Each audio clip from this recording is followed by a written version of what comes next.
প্রিয় দর্শক, আমন্ত্রণ এটিএন নিউজের স্বাস্থ্য বিষয়ক আয়োজন হেলথ টকে, সৌজন্যে বিকন ফার্মাসিউটিক্যালস লিমিটেড। আমাদের সাথে আজকে অতিথি হিসেবে আছেন অধ্যাপক doctor AKM Shamsul Kabir, liver medicine ও পরিপাকতন্ত্র বিশেষজ্ঞ, holy family red crescent medical college hospital. আমাদের আজকের বিষয় ফ্যাটি লিভার। শুরুতে আপনাকে স্বাগত জানাচ্ছি আমাদের অনুষ্ঠানে। আপনাকে অসংখ্য ধন্যবাদ যে এই এটিএন নিউজের মতো একটা অত্যন্ত বিখ্যাত চ্যানেলের মাধ্যমে আমাকে দর্শকদের উদ্দেশ্যে কিছু বক্তব্য তুলে ধরার সুযোগ করে দেওয়ার জন্য। জি, যেহেতু আমাদের আজকের বিষয় ফ্যাটি লিভার, প্রথমে আপনার কাছে আমি জানতে চাইবো ফ্যাটি লিভার বলতে আমরা কি বুঝি? মানে সহজ কথায় বললে লিভারে অতিরিক্ত চর্বি জমে যাওয়া, এটাকে আমরা ফ্যাটি লিভার বলি।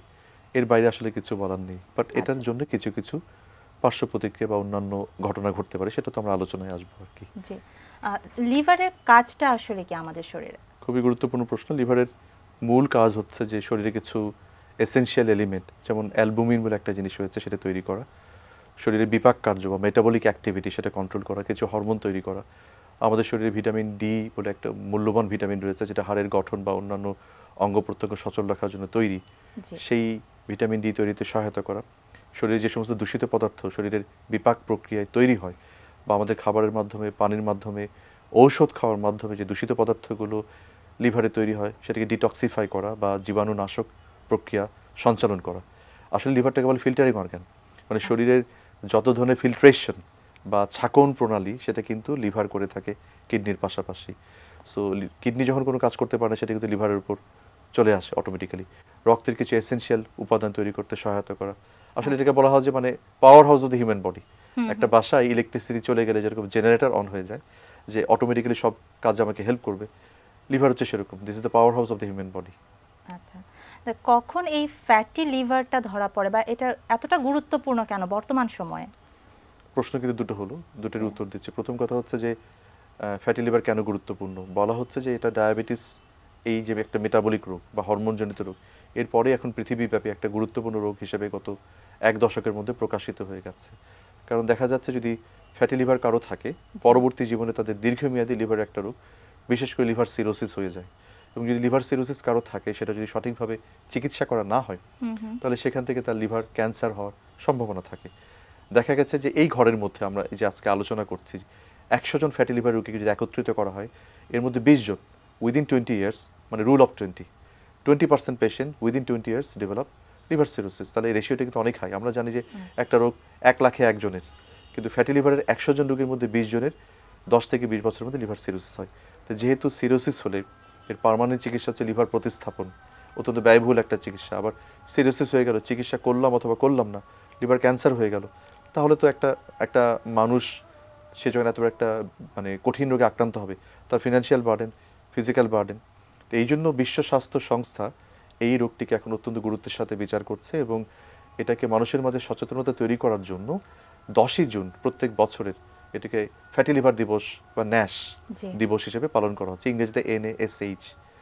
তো এটা হলো ফ্যাটি লিভার কেন গুরুত্বপূর্ণ আর হচ্ছে কিভাবে ধরা পড়ে। এটা আসলে আমরা কখনো কখনো ডায়াগনস্টিক সেন্টার বা চিকিৎসকের কাছে যাই নিজেদের জ্বর হলে, শরীরে ব্যথা হলে, খাওয়া দাওয়ার অরুচি হলে, বা পরীক্ষাগারে বা পরীক্ষা নিরীক্ষা যেখানে হয় ডায়াগনস্টিক সেন্টারে যাই যে ইয়ারলি একটা হেলথ চেক আপ করার জন্য, যে আমার ডায়াবেটিস আছে কিনা, কিডনি ফাংশন ঠিক আছে কিনা, আমার ফুসফুসে কোনো সমস্যা আছে কিনা। আমরা কিন্তু কখনো নির্ণয় করতে যাই না যে আমাদের ফ্যাটি লিভার আছে কিনা।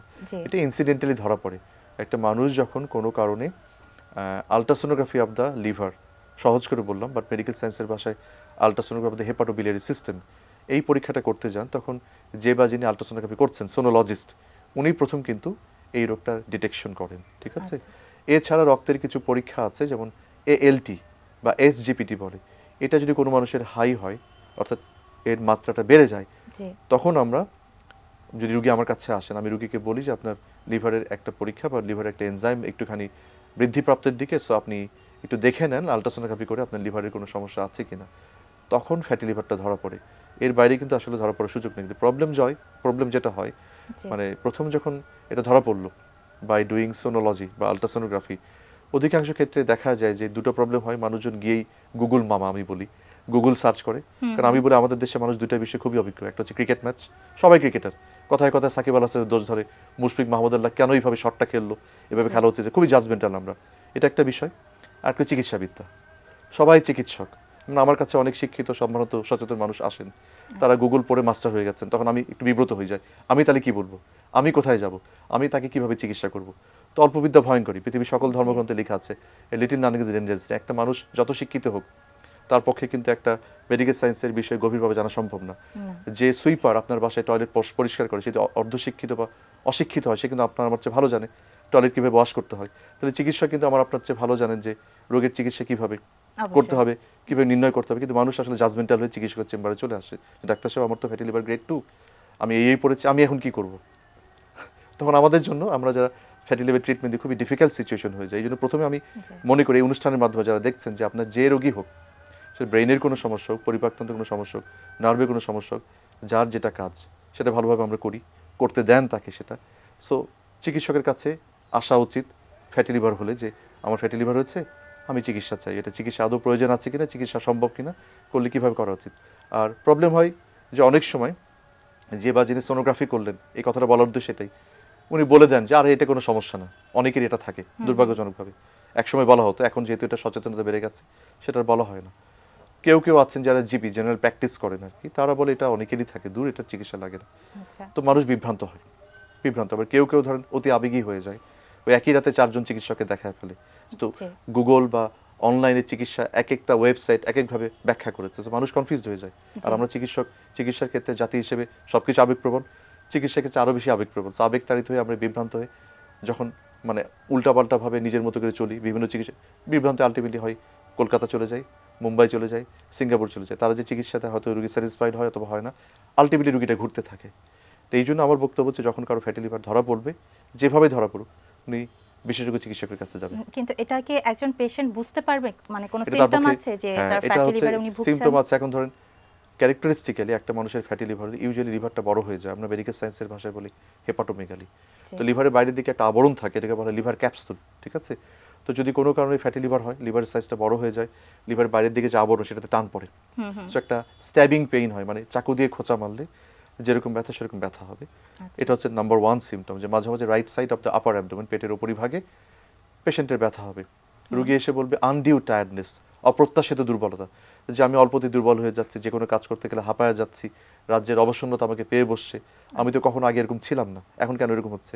অসময়ে ঘুম পাওয়া, যে ধরেন আমার সকালবেলা আমি খুব ভালো ঘুম হয়েছে, তারপর আমি অফিসে কাজ করতে গিয়ে ল্যাপটপের সামনে বসেছি বা বই পড়ছি বা পত্রিকা পড়ছি বা একটা মিটিংয়ে আছি, আমার ঘুম পাবে। এটা একটা ইম্পর্টেন্ট ইস্যু। আদার দেন কিন্তু শরীরে কোনো উল্লেখযোগ্য লক্ষণ প্রকাশিত হয় না। লক্ষণ প্রকাশিত হয় তখনই যখন কিছু করার থাকে না। দ্যাট মিনস যদি ফ্যাটি লিভার থেকে কারো লিভার সিরোসিস হয়ে যায় বা দীর্ঘমেয়াদী লিভার রোগ হয়ে খারাপ লক্ষণগুলো প্রকাশিত হতে থাকে। তো এই জন্য এখন আমি বলি, যেহেতু একটা মানুষ, বা আমরা বলি, আমরা যারা লিভার ডিজিজ স্পেশালিস্ট, যে মানুষ তার চিকিৎসার জন্য চিকিৎসকের কাছে গিয়ে তার ক্রিয়েটিন বা কিডনির পরীক্ষা করে, ইউরিক অ্যাসিড করে, ব্লাড সুগার করে, প্রত্যেকটা মানুষের উচিত সামর্থ্য থাকলে বছরে অন্তত 2 বার আলট্রাসোনোগ্রাফি করে দেখা যে পেটের অর্গানগুলো বা অঙ্গগুলো ঠিক আছে কিনা। সেটা ধরা পড়ে মূলত আলট্রাসোনোগ্রাফির মাধ্যমে। আচ্ছা, না আপনি কিছুক্ষণ আগে কথা একটা বললেন যে ফ্যাটি লিভার গ্রেড 2-তে আছে, এই গ্রেড বিষয়টা আসলে কি? এটা গ্রেডিং সিস্টেমটা করে সোনোলজিস্টরা, যে বা যিনি আলট্রাসোনোগ্রাফি করছেন। এটা আলট্রাসোনোগ্রাফির যে বই বা রেডিওলজি ইমেজিংয়ের যে বই, সেখানে ফ্যাটি লিভারের কিছু কিছু স্টেজ মেনশন করা আছে, গ্রেড 1, 2, 3, 4। আবার ধরেন ফ্যাটি লিভার কতখানি খারাপ অবস্থায় গিয়েছে, ভবিষ্যতে দীর্ঘমেয়াদী লিভার রোগ হওয়ার সম্ভাবনা আছে কি নাই, হ্যাঁ, সেটা জানার জন্য একটা পরীক্ষা আমাদের দেশে এখন available, FibroScan of the liver. সেখানেও কিন্তু মেনশন করে যে লিভার যদি ইনজুরি হয়, সেটা মেডিকেল সায়েন্সের ভাষায় বলে fibrosis. Stage 1, stage 2, stage 3, stage 4। তো কারো যদি স্টেজ 4-এ চলে যায় বা গ্রেড 4-এ চলে যায়, তার একটা সম্ভাবনা থাকে লিভার সিরোসিস হওয়ার। এখন যার 4টা সন্তান, তার তো আগে একটা সন্তান থাকে, একবারে 4টা সন্তান কমই হয়। তো যার গ্রেড 4-এ চলে যায় ফ্যাটি লিভার, বা স্টেজ 4-এ চলে যায়, বা ফাইব্রোসিস গ্রেড 4-এ চলে যায়, তার কিন্তু একটা সময় গ্রেড 1-এ থাকে। তো এই জন্য যে কিছুই বা মানে যাই কিছু হোক না কেন, চিকিৎসা সংগত বিষয়ে আপনি চিকিৎসকের শরণাপন্ন হন, নিজের মতো চিকিৎসা করার চেষ্টা করবেন না। জি, সেটা অবশ্যই। এখন এই ফ্যাটি লিভারের জন্য আসলে কারা ঝুঁকিপূর্ণ, কাদের ক্ষেত্রে সম্ভাবনাটা বেশি থাকে? সুন্দর প্রশ্ন। প্রথমত হচ্ছে কেন হচ্ছে, তাহলে সেটা আমাদের জানতে হবে। প্রথমত একটা মানুষ তার বয়সের তুলনায় ওভারওয়েট, এটা তার কিন্তু সবচেয়ে বড় রোগ। হ্যাঁ, আমাদের কাছে আসে অনেক মানুষ বয়সের তুলনায় অতিরিক্ত ওজন, হাইট খুব বেশি না বা হাইট নর্মাল, হাঁটাচলাই করতে পারছে না, আমার চেম্বারে ঢুকছে অনেক হেলে দুলে কষ্ট করে, বসার সাথে সাথেই ওজন বেড়ে যাওয়ার জন্য শ্বাসকষ্ট হচ্ছে, অর্থাৎ মরবিড ওবেসিটি, মানে যে ধরনের মোটা হলে একটা মানুষ শারীরিকভাবে যেখানেই যাক, যে কাজই করুক, কষ্ট পাবে তাদের ফ্যাটি লিভার হয় ওবেসিটি হলে। আচ্ছা ডায়াবেটিস বলা হচ্ছে ডায়াবেটিস থাকলে ফ্যাটি লিভার হওয়ার সম্ভাবনা খুবই বেশি। রক্তে যদি কারো কোলেস্ট্রল বেড়ে যায়, অতিমাত্রায় কোলেস্ট্রল বেড়ে যায়, এই কোলেস্ট্রল বা চর্বি লিভারে গিয়ে জমা হয়, ট্রাইগ্লিসারাইড, এলডিএল আমরা জানি সবাই কম বেশি। যদি কেউ অ্যালকোহল পানে আসক্ত থাকেন, দীর্ঘদিন অ্যালকোহল পান করেন, তাহলে ইনিশিয়ালি বা প্রাথমিকভাবে লিভারে যে ইনজুরিটা হয় সেটাকে আমরা ফ্যাটি লিভার। এই ফ্যাটি লিভার যখন দিনের পর দিন থাকে একটা অ্যালকোহলিক বা মদ্যপানী মানে আসক্ত একজন মানুষের, তখন কিন্তু ইভেনচুয়ালি লিভার সিরোসিস হয়ে যায়। জি এরপর হাইপোথাইরয়েড বলে একটা হরমোনের রোগ রয়েছে যেখানে ফ্যাটি লিভার হতে পারে। যদি কোনো মানুষ দিনের পর দিন মূলত কার্বোহাইড্রেট নির্ভর ডায়েট বেশি খেয়ে থাকে, যেটা এশিয়ান পিপল রাখে, আমাদের দেশেই উত্তরবঙ্গের মানুষরা সকালবেলা আলু ভর্তা দিয়ে ভাত খায়, অফিসে যায়, দুপুরে ভাত খায়, রাতে ভাত খায়। হ্যাঁ, শিক্ষিত সচেতন মানুষ সকালবেলা ভাত খাবে, এটা রংপুর, বগুড়া, আমার দেশের বাড়ি ওইদিকে আমরা জানি। তো কার্বোহাইড্রেট বেশি খেলে মানুষের ফ্যাটি লিভার হয়। আরও অনেক অসংখ্য কারণ আছে, কিছু কিছু ঔষধ রয়েছে, হ্যাঁ, যেগুলির পার্শ্ব প্রতিক্রিয়ায় ফ্যাটি লিভার হতে পারে। তো সেগুলি তো হচ্ছে গেলে কারণ, ঠিক আছে। তো মূলত ডায়াবেটিসের পেশেন্ট, অ্যালকোহলিক পেশেন্ট, যাদের থাইরয়েডের সমস্যা রয়েছে, যাদের কিছু জন্মগত লিভারের রোগ রয়েছে, যারা বিভিন্ন ধরনের ওষুধ দীর্ঘদিন খাচ্ছেন, ক্ষেত্র বিশেষ ডাক্তারের পরামর্শ ছাড়া খাচ্ছেন, সেই ওষুধের পার্শ্ব প্রতিক্রিয়ায় ফ্যাটি লিভার হতে পারে। আচ্ছা ঠিক আছে। প্রিয় দর্শক, আমরা কথা বলছি ফ্যাটি লিভার নিয়ে। এই মুহূর্তে সময় হলো ছোট্ট একটি বিরতি থেকে ফিরে এসে আবারও আমরা আলোচনায় যোগ দেব। সঙ্গেই থাকুন।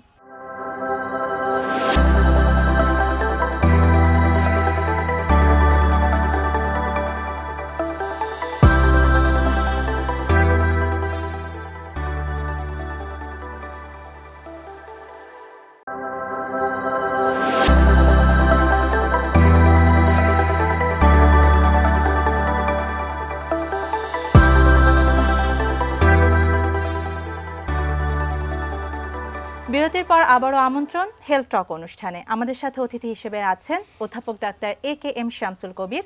আমরা আজকে কথা বলছি ফ্যাটি লিভার নিয়ে। আমরা বিরতিতে যাবার আগে কথা বলছিলাম যে কারা এক্ষেত্রে ঝুঁকিপূর্ণ।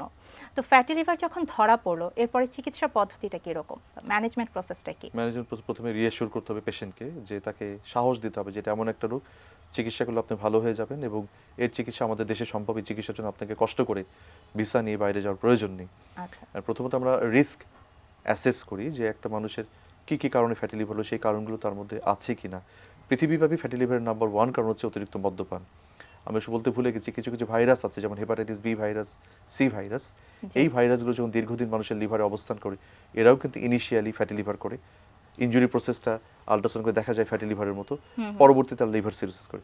তাহলে যারা মদ্যপানে আসক্ত, যদি ফ্যাটি লিভার থাকে, আমরা বলি যে কোনো মূল্য হোক আপনাকে এখান থেকে সরে আসতে হবে। তারপর আমরা তার লিভার ফাংশন দেখে একটা আল্ট্রাসোনোগ্রাফি করি, তার ইতিমধ্যে সিরোসিস হয়েছে কি হয়নি, এগুলি অ্যাসেস করে যে প্রয়োজনীয় ওষুধ সেগুলো আমরা দিয়ে থাকি। আমি আসলে প্রোগ্রামের মধ্যে ওষুধের নাম বলতে চাচ্ছি না, কারণ মানুষ তো আসলে ওষুধগুলো শুনে ব্যবহার করা শুরু করে, যেহেতু এটা একটা প্রোগ্রাম, সাধারণ মানুষ দেখছে, আমার মনে হয় আমার কাছে না আসুক, ডাক্তারের কাছ থেকে ওষুধের নাম জেনে নেওয়া হচ্ছে। এরপর ধরেন যাদের হেপাটাইটিস বি আছে, হেপাটাইটিস সি আছে, এই ভাইরাসগুলো আছে, তারা যদি ফ্যাটি লিভারের রোগী হিসেবে আমাদের কাছে আসে, তাহলে আমরা বি ভাইরাস এবং সি ভাইরাস শরীরে অ্যাক্টিভ কিনা, লিভার ইনজুরি করছে কিনা, কিছু ক্রাইটেরিয়া আছে, কিছু পরীক্ষা নিরীক্ষা আছে, সেটার মাধ্যমে নির্ণয়ের চেষ্টা করি, করে তারপর তাকে প্রয়োজনীয় ওষুধ দিয়ে দীর্ঘদিন চিকিৎসা করি। যাদের ডায়াবেটিস আছে, ফ্যাটি লিভার আছে, তাদেরকে অবশ্যই প্রথমে বলি যে আপনি ডিসিপ্লিন, ডায়েট অ্যান্ড এক্সারসাইজ, তারপর ওষুধ। যে ডায়াবেটিস স্ট্রিক্টলি কন্ট্রোল করতে হবে, রেগুলার এক্সারসাইজ করতে হবে, খাদ্যাভ্যাসে পরিবর্তন আনতে হবে, এবং এর মাধ্যমে আপনার ফ্যাটি লিভার কন্ট্রোল হয়ে যাবে। যদি কারো কোলেস্ট্রল বেশি থাকে, একদিকে কোলেস্ট্রল কমানো, অন্যদিকে ফ্যাটি লিভারের চিকিৎসা। যদি কারো হাইপোথাইরয়েড বা হরমোনের সমস্যা যদি ফ্যাটি লিভার হয়, তাহলে হাইপোথাইরয়েডের যে ওষুধ সেটা চলবে। একই সাথে তার ফ্যাটি লিভার কী স্টেজে আছে, কী অবস্থা আছে, সেই অনুযায়ী ওষুধ নির্ধারিত হবে। সো চিকিৎসাটা হচ্ছে যে কারণে তার ফ্যাটি লিভার হলো সেই কারণের চিকিৎসা। অ্যাট দ্য সেম টাইম তার ফ্যাটি লিভারের কারণে লিভার কতখানি ইনভলভমেন্ট হলো, কোন ওষুধটা তার বয়স, ওজন এবং অন্যান্য বিষয় অ্যাসেস করে, মূল্যায়ন করে প্রয়োজনীয়, সেটা দিয়ে দেওয়া। বাজারে অনেক ওষুধ আছে, এবং অনেকে কিন্তু ওই গুগলের মধ্যে লেখা আছে যেহেতু যে এই ওষুধ ফ্যাটি লিভার খেয়ে যাচ্ছে, এতে করে হয় কি অনেক সময় মানুষ বিভ্রান্ত হয়। সবচেয়ে বড় প্রবলেম যেটা হয় যে কিছু কিছু জায়গায় কিছু হার্বাল ওষুধের কথা বলা আছে। পৃথিবীতে কিন্তু সবচেয়ে বেশি লিভার ডিজিজ হয় চায়না, জাপান এবং কোরিয়াতে। কারণ কি, চাইনিজরা, জাপানিজরা, কোরিয়ানরা ট্র্যাডিশনালি গাছগাছড়ার ওষুধ বা ভেষজ চিকিৎসা বেশি করে থাকেন, যে জন্য ওদের দেশে লিভার ডিজিজ বেশি হচ্ছে। বিশেষজ্ঞ চিকিৎসক, সার্জনও বেশি তৈরি হয়ে গেছে, ঠিক আছে। কিন্তু মজার ব্যাপার হচ্ছে চাইনিজরা, আপনি যদি যে কোনো একটা কসমেটিক্সের দোকানে যান, দেখবেন একটা পুরুষ মানুষের যৌবন শক্তি ধরে রাখা, তার সেক্স পাওয়ার বাড়ানো, মহিলাদের সৌন্দর্য বৃদ্ধি করা, তার দেহ সৌষ্ঠব ঠিক রাখা, সব হচ্ছে Chinese, Japanese, Korean herbal product. Poster লাগানো থাকে, জিনসেং, মিনসেং, ভিনসেং, কত কি, চাইনিজ হার্বাল টি, আরও কত কি। এগুলি কিন্তু আমরা না জেনেই আবেগপ্রবণ উনি খেয়েছেন, খেয়ে ওজন কমছে, উনি খেয়ে ভালো ফলাফল পেয়েছে, কিন্তু আমরা কখনো অ্যাসেস করার চেষ্টা করি না যেটা আসলে আমাদের শরীরের জন্য উপকারী, লিভারে ক্ষতি করছে কি করছে না, কিডনিতে ক্ষতি করছে কি করছে না। তো এই হার্বাল ওষুধগুলো ব্যবহার করার কারণে চাইনিজদের লিভার ডিজিজ, জাপানিজদের, কোরিয়ানদের লিভারে বেশি হয়। ওরা কিন্তু এই জিনিসটা জানতে পেরে এই বিজনেস থেকে, এই ইন্ডাস্ট্রি থেকে ধীরে ধীরে সরে আসছে। কিন্তু এত যে ইন্ডাস্ট্রি তাদের দেশে তৈরি হয়ে গেছে, এই ওষুধগুলো কোথায় যাবে? আমাদের মতো আবেগপ্রবণ জাতির দেশে ডাম্পিং করে। আমি প্রফেসর শামসুল কবির, আমার অনেক রুগী আছে, আমার ফলোয়ার আছে, আমি যদি আমার চেম্বারের সামনে দাঁড়ায় বলা শুরু করি যে এই ওষুধটা ব্যবহার করলে একজন পুরুষ মানুষ তার হারানো যৌবন ফেরত পাবে বা তার লিভার শক্তি ভালো হয়ে যাবে, মানুষ কিন্তু দলে দলে গোপনে গোপনে হলে কাজটা করবে। This is the attitude of Bangladeshi people. আমরা শিক্ষিত, আমরা সচেতন না। আমরা সচেতন, আমরা সিভিলাইজ না। মানুষের কিন্তু শিক্ষিত বেশি সময় লাগে না, সিভিলাইজ হতে কয়েকশো বছর লেগে যায়। সো মানুষের কথায়, কর্মে, কাজে, মননশীলতায় স্মার্টনেসের পরিচয় দেওয়া কিন্তু সিভিলাইজেশন। চিকিৎসার ক্ষেত্রে আমরা কিন্তু খুবই দুর্ভাগ্যজনক এই ব্যাপারটাতে রপ্ত না। তো এই জন্য প্রথমে যেটা করা উচিত, কোনো হার্বাল চিকিৎসা করা যাবে না। বহু মানুষ এসে বলে আমি অরহরের পাতার রস খেয়েছি, অর্জুনের রস খেয়েছি, খুব ভালো কথা, আর কি করেছেন? আমি তরকারিতে হলুদ মরিচ দিয়ে একদম বন্ধ করে দিয়েছি। একটা সুস্থ মানুষ কিন্তু দিনের পর দিন সাদা তরকারি, পেঁপের তরকারি, কলার তরকারি খেতে পারে না। অসুস্থ মানুষ কীভাবে খাবে? অথচ আমি সেই কাজটাই করি যে লিভারের রোগ হলে হলুদ তরকারি দেওয়া যাবে না। তাহলে হলুদ তরকারি খেলে মানুষটা হলুদ হয়ে যাবে। ফখরুদ্দিন বাবুর্চির ছেলেমেয়েরা হলুদ হচ্ছে না কেন? তারা বছরের পর বছর 60 বছর ধরে তারা হলুদ নাড়ছে, তাই না? প্রত্যেকটা বাসা বাড়িতে অনুষ্ঠান হলে ফখরুদ্দিন বাবুর্চি, মোহাম্মদপুরে কামাল বাবুর্চি। তাই হলুদ নাড়লে মানুষ হলুদ হয়ে যাবে, কথাটা ভুল। মানুষের লিভার ডিজিজ হলে রক্তের মধ্যে বিলিরুবিন বেড়ে যায়, বিলিরুবিনের রং হচ্ছে হলুদ। তো আমরা তো কেউ তরকারি বিলিরুবিন দিয়ে রান্না করি না। সো তরকারি হলুদের সাথে চোখের হলুদের কোনো সম্পর্ক নেই। তো স্বাভাবিক খাবার খেতে হবে, পুষ্টিকর খাবার খেতে হবে, ডায়াবেটিস কন্ট্রোল করতে হবে, ওবেসিটি বা মানে মুটিয়ে যাচ্ছে সেটাকে কন্ট্রোল করতে হবে, কোলেস্ট্রল কন্ট্রোল করতে হবে, আর চিকিৎসকের পরামর্শ দিয়ে চিকিৎসা করতে হবে। আচ্ছা, এক্ষেত্রে এটার কি কোনো নির্দিষ্ট বয়স সীমা আছে নাকি যে কোনো বয়সের ক্ষেত্রে ফ্যাটি লিভার হতে পারে? খুবই গুরুত্বপূর্ণ প্রশ্ন। আমার কাছে এমনও আসে 12 বছরের ছেলে, এখন তো আরও ফ্যাটি লিভার বেড়ে গিয়েছে, বিকজ ছেলেমেয়েরা অ্যাডোলেসেন্ট, ধরো একটা ছেলের বয়স 14 বছর, 12 বছর, এই বয়সে তো মানুষের হরমোনগুলো আস্তে আস্তে চেঞ্জ হয়। মানুষের একটা ছেলে 12 বছর বয়সে বা 14 বছরে আস্তে আস্তে পুরুষালী চরিত্র ডেভেলপ করে, মেয়েদের মধ্যেও পরিবর্তন হয়, কিন্তু বাসায় বসে আছে, কোনো বডি মুভমেন্ট নেই করোনার কারণে, বসে থেকে ল্যাপটপে কাজ করছে। সো আমি চেম্বারে পেশেন্ট পাই বা আমাদের হসপিটাল আউটডোর পেশেন্ট পাই, বা অনেকে আমাদের কাছে ফোন করে আমার ছেলেটা মোটা হয়ে গেছে, তার তো আল্ট্রাসোনোগ্রাফিতে ফ্যাটি লিভার আসছে, পেটে ব্যথা হচ্ছিল। সো বয়স কোনো ব্যাপার না, মানুষ যদি মুটিয়ে যায় তাহলে ফ্যাটি লিভার হতে পারে। সেটা যদি একটা 8 বছর বয়সী ছেলে বা মেয়ে হয়, ফ্যাটি লিভার হতে পারে, ঠিক আছে? আর হচ্ছে যে আপনার অন্য কোনো মানে সকল বয়সে এটা হতে পারে, সকল বয়সে হতে পারে, বাট কি কারণ হচ্ছে সেটা গুরুত্বপূর্ণ। জি, সেক্ষেত্রে ছোটদের ক্ষেত্রে চিকিৎসা পদ্ধতিটা একই রকম। ওই যে বললাম প্রথমে, আপনার আগে নিয়ম হচ্ছে ফ্যাটি লিভারের যে হোয়াট ইজ দ্য ডিজিজ, মানে disease of fatty liver, where is the disease, কোথায় লিভারে, what is the treatment, what are the risk factor, মানে কি কারণে ফ্যাটি লিভার হলো সেটা গুরুত্বপূর্ণ। যদি এমন হয় যে তার রক্তের মধ্যে আমি পাই যে 12 বছর বয়সী বাচ্চা ডায়াবেটিস, বাবা মা জানেই না, ফ্যাটি লিভারে বসে আছে। 8 বছর বয়সী একটা বাচ্চা, ওজন 90 KG, fatty liver because of obesity, তার কোলেস্ট্রলও বেশি। ক্ষেত্র বিশেষ মানুষের কোলেস্ট্রল বেড়ে যাওয়ার বা রক্তে চর্বির মাত্রা বেড়ে যাওয়ার ঘটনা কিন্তু বংশগত। আবার অনেকে আসছেন অল্প বয়সী, প্রতিদিন রাতের বেলা বিভিন্ন বারে বারে হানা দিয়ে মদ না খেলে পরদিন সকালে সে নর্মাল কাজ করতে পারে না, তো তাদেরও ফ্যাটি লিভার থাকে। তাহলে প্রথমত withdrawal from the alcohol drinking, ঠিক আছে? তারপর কতখানি তার লিভার ক্ষতিগ্রস্ত হয়েছে, আদৌ হয়েছে কিনা, হয়ে থাকলে কোন অবস্থায় আছে, সেই অনুযায়ী চিকিৎসা কঠিন কিছু না। তার মানে প্রথমে আমাদের কারণটা আইডেন্টিফাই করতে হবে কি কারণে ফ্যাটি লিভার হলো, ঠিক আছে? আমরা একদম শেষ দিকে চলে এসেছি, তো আপনার কাছে জানতে চাই দর্শকদের উদ্দেশ্যে কি বলবেন, আর এই লিভার ভালো রাখার জন্য আমরা সবাই কি করতে পারি? লিভার ভালো রাখার জন্য আমরা সবাই সবকিছু জানি, সবাই সবকিছু মানি না, তাই না? সিগারেট বা ধূমপান স্বাস্থ্যের জন্য ক্ষতিকর, সিগারেট গায়ে লেখা থাকে না, কিন্তু যে মানুষ খায় সেও তো জানে যেটা, তাই না? 5 ওয়াক্ত নামাজ পড়ে মসজিদে যায়, 3 বার হজ করেছে, কিন্তু রাতের বেলা অ্যালকোহল খেলে তার ঘুমই হয় না, না খেলে ঘুমই হয় না। সো প্রথম কথা হচ্ছে অ্যাপ্লাই ইউর কমন সেন্স, যে আমার কি করা উচিত। একটা শিক্ষিত মানুষ কিন্তু দিনের পর দিন গরুর মাংস 10 টুকরা খায় না, তো আমার কি বলার দরকার আছে যে আপনি 10 টুকরা গরুর মাংস খাবেন না? আমার কি বলার দরকার আছে আপনি প্রতিদিন সকালবেলা উঠে 10টা ডিম সিদ্ধ খাবেন না? সো আমরা স্বাভাবিক সুষম খাদ্য খাবো, সেটা তো এখন ওই গুগলে গেলেই পাওয়া যায়, ঠিক আছে? বাট আমরা ছোটবেলা থেকে তো সবসময় বাবা মারা শিখিয়েছেন যে শাকসবজি খেতে হবে, ভালো সবসময় তাজা খাবার খেতে হবে। তো লিভার ঠিক রাখার জন্য লিভার যে সমস্ত কারণে দুর্বল হয়, যে হার্বাল চিকিৎসা করা যাবে না, ঠিক আছে, ট্র্যাডিশনাল ট্রিটমেন্ট করা যাবে না, কোনো ধরনের মানে কি বলবো অ্যালকোহলে আসক্ত হওয়া যাবে না। এখন যে মানুষ সারতে পারছে না সেটা তার ব্যক্তিগত বিষয়, কিন্তু আমাকে চিকিৎসক বলতেই হবে, তাই না? অনেকে এসে বলে যে ভাই অনেক বইতে তো লেখা আছে ওয়েস্টার্ন বইতে একটু একটু অ্যালকোহল খেলে কিছু আসে জানে, কিন্তু ট্রুলি অ্যালকোহল লিভার ড্যামেজ করে। ডায়াবেটিস থাকলে স্ট্রিক্টলি কন্ট্রোল করতে হবে।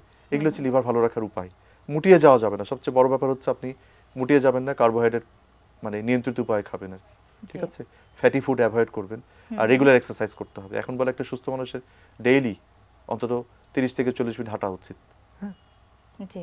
আর কিছু তার মানে হচ্ছে আমাদের খাবারটা সুষম খেতে হবে এবং আমাদের নিয়ন্ত্রিত, কায়িক শ্রম হ্যাঁ, যেটা নিয়ন্ত্রিত জীবনযাপন জি, করতে হবে, নিয়ন্ত্রিত জীবনযাপন করতে হবে। অবশ্যই। ঠিক আছে, আপনাকে অনেক ধন্যবাদ, আপনার মূল্যবান সময় আমাদেরকে দিয়েছেন এবং অনেক গুরুত্বপূর্ণ তথ্য শেয়ার করেছেন। ধন্যবাদ। প্রিয় দর্শক, আজ এ পর্যন্তই। আগামী পর্বে আবারও নতুন কোনো বিষয় নিয়ে কথা হবে। সে পর্যন্ত সবাই ভালো থাকবেন, নিজের যত্ন রাখবেন, এটিএন নিউজের সঙ্গেই থাকবেন।